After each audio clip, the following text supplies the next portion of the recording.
భారతదేశంలో ఎంజీఎన్ఆర్ఈజీఎస్ పథకాన్ని రద్దు చేసి గ్రామ్జీ అనే పథకాన్ని ప్రవేశపెట్టడం జరిగింది.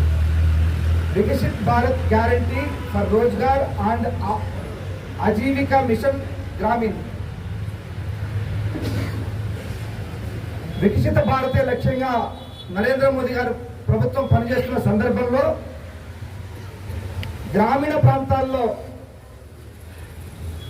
పని లేక పొట్ట చేత పట్టుకొని ఇతర ప్రాంతాలకు వలసపోతున్నటువంటి సందర్భంలో అనేక సంవత్సరాల నుంచి ఎంజీఎన్ఆర్ఈజీ పథకం ఉన్నప్పటికీ దాన్ని కొంత ఈ కూలీల కోసం వారిని ఉద్దేశించి ఈ యొక్క పథకాన్ని రూపుమార్చడం జరిగింది.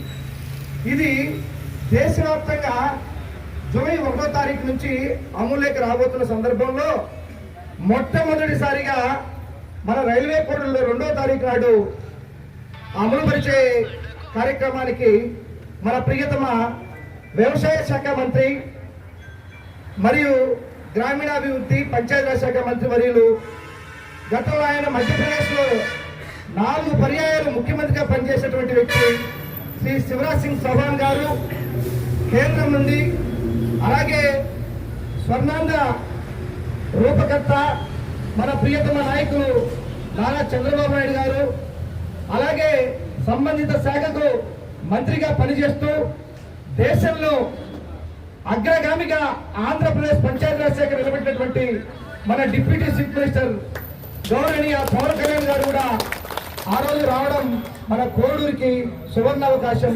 రూపానంద రెడ్డి గారు మరి యొక్క తెలుగుదేశం నాయకులు మరియు జనసేన నాయకులు అందరూ ఆధ్వర్యంలో నిర్వహించుకోవడం, ఆ యొక్క కార్యక్రమంలో అందరూ పాల్గొనడం కూడా మన అదృష్టంగా భావించుతూ మనందరం కూడా ఈ యొక్క కార్యక్రమాన్ని జయప్రదం చేయవలసిందిగా కోరుతూ ప్రతి పంచాయతీ నుంచి ప్రతి పల్లె నుంచి ఒక పంచాయతీలో కొన్ని చిన్న చిన్న పల్లెలు కూడా ఉంటాయి. ప్రతి పంచాయతీ నుంచి ప్రతి పల్లె నుంచి ప్రతి ఒక్కరు కూడా ఈ యొక్క కార్యక్రమంలో పార్టిసిపేట్ అయ్యే విధంగా మనందరం కూడా ఈ రోజు నుంచి కృషి చేస్తే గానీ ఆ రోజుకి సక్సెస్ అనిపించుకోలేదు.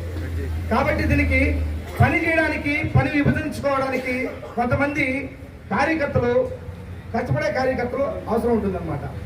ఆ విధంగా పెద్దలు అందరూ కూడా కూర్చొని ఆ యొక్క అంటే ప్రతి మండలం నుంచి 5 మంది 10 మంది ఒక కోర్ టీం తయారు కావడం, వారికి రవాణా సౌకర్యం ఏ విధంగా మనం తీసుకురావాలి, జనాలని మొబిలైజేషన్ చేయడం. రెండోది వచ్చిన వాళ్ళకి నీళ్ళ వసతి ఏంది, ఆహార వసతి ఏంది, ఏ సమయానికి వారు రాబోతున్నారు, వారు వచ్చేటువంటి సమయానికి ముందుగా మనం ఏ సమయానికి చేరుకోవాలి, ఇవన్నీ అంశాల మీద ప్రతి అంశానికి ఒక కమిటీని ఏర్పాటు చేసుకోవడం. అందులో ఇలాంటి కమిటీలు ఏర్పాటు చేయడంలో దిట్ట మన నాగేంద్రన్న గారు. కాబట్టి అందరం కలిసి కూడా సమిష్టి కృషితోటి పనిచేద్దాం. ఈ వచ్చేటువంటి సదావకాశాన్ని సద్వినియోగం చేసుకొని పోతే రైల్వే కోడూరుకే పోవాలి అనే ఉద్దేశంతోనే అనే ఆలోచన వచ్చేటువంటి అతిథులకు కలిగే విధంగా మనం క్రమశిక్షణగా వాలంటీర్ వ్యవస్థను ఏర్పాటు చేసుకొని ప్రతి గ్రామం నుంచి పార్టిసిపేట్ అయ్యే విధంగా రానున్నటువంటి స్థానిక ఎన్నికలను దృష్టిలో పెట్టుకొని ప్రతి గ్రామంలో కూడా అవసరం వచ్చే స్వచ్ఛందంగా దగ్గర ప్రాంతమే కాబట్టి కోడూరులో బైకులో వాళ్ళు బైకులు, సొంత వెహికల్, ఊర్లో ఆటోలు, మా ఊరికి బస్సు రాలేదే, మా ఊరికి లారీ రాలేదే, మా ఊరికి వెహికల్ పంపలేదు అనేది కాకుండా ఎవరి పాటికి వాళ్ళం స్వచ్ఛందంగా సన్నిహితంగా అవసరం మన కోడూరు యొక్క అభివృద్ధికి ప్రతి ఒక్కరూ పాటుపడాలని మనస్ఫూర్తిగా కోరుకుంటూ ఈ అవకాశం ఇచ్చిన పెద్దలకు హృదయపూర్వకంగా ధన్యవాదాలు.